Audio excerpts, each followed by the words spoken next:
এত গরমে রোজ কি রান্না করব সেই নিয়ে চিন্তা। তাই আজকে তোমাদের সামনে আমি আজ আবার এক ভুরিভোজ নিয়ে আসলাম। ভুরিভোজ বলতে আমার কাছে ভুরিভোজ, তোমাদের কাছে নাও হতে পারে, কারণ আমি এত গরমে যা পেরেছি তাই রান্না করে তোমাদের জন্য একটা ছোট্ট ভিডিও তৈরি করেছি। যদি ভিডিওটি দেখে তোমাদের ভালো লেগে থাকে তাহলে তোমরা অবশ্যই সাবস্ক্রাইব করবে, চ্যানেলটাকে লাইক শেয়ার করবে এবং তোমাদের কমেন্ট যা আমার কাছে খুবই দরকারি, কারণ তোমাদের কমেন্ট পেলে আমি আগ্রহী হই আরেকটা ভালো ভিডিও করার জন্য, আর আমি অনুপ্রেরণাও পাই ভিডিও করার।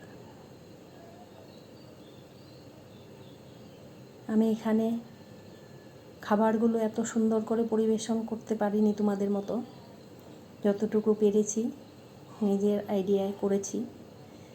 তো আমি স্যালাডের জন্য আলাদা কোনো বাসন নিইনি বা কোনো পাত্রে আমি রাখিনি, আমি আমার মতো করেই সাজিয়ে দিয়েছি। এখন বলি আমি কি কি দিয়েছি। আমি প্রথমে গরম গরম ভাত দিয়েছি, তার সাথে একটু মুগ ডাল করেছি দুধ পটলের রেসিপিটা না হয় আরেক দিন বলবো, তোমরা কমেন্ট করবে তোমরা জানতে চাও কি না। তারপর করেছি পুঁই শাকটা অনেকেই আলু দিয়ে বা শুধু পুঁই শাক সর্ষে বাটা পোস্ত বাটা দিয়ে করে, কিন্তু আমি আমার মতো করে করি। আমি পুঁই শাকে দিয়েছি মিষ্টি আলু, ঝিঙে, গোল আলু, মানে যেটা আমরা সব সময় খাই সেই আলুটা।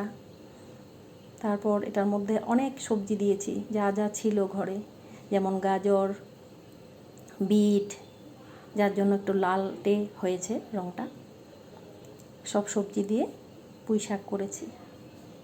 এখানে ছোট মাছ করেছি। ছোট মাছটা তোমরা অনেকে বলবে যে ছোট মাছটা কী দিয়ে রান্না করেছি। তো ছোট মাছটা আলু আর টমেটো আর পেঁয়াজ আর মরিচ, মানে কাঁচা লঙ্কা যেটা আর কি তোমরা বলো, আমাদের ভাষায় আমরা মরিচই বলি। তো ছোট মাছ করেছি, সাথে একটু আমের চাটনি করেছি।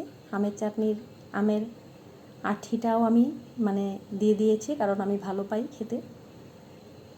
আর আমি একটু আইসক্রিম বানিয়েছিলাম ঘরে, সেটাও তোমাদের সামনে দিয়েছি, মানে ভিডিওতে দেখানোর জন্য। আইসক্রিমটা বানানোর জন্য তেমন কোনো পাত্র ছিল না আমার কাছে, তাই আমি বাটিতেই ডিপ ফ্রিজে রেখে করেছি।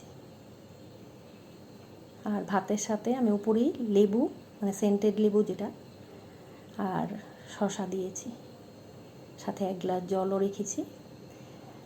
দেখতে সুন্দর লাগবে, আর তোমাদের দেখানোর পর নিশ্চয়ই আমি খাবো এগুলো। তো যদি ভালো লেগে থাকে অবশ্যই কমেন্ট করো তোমরা।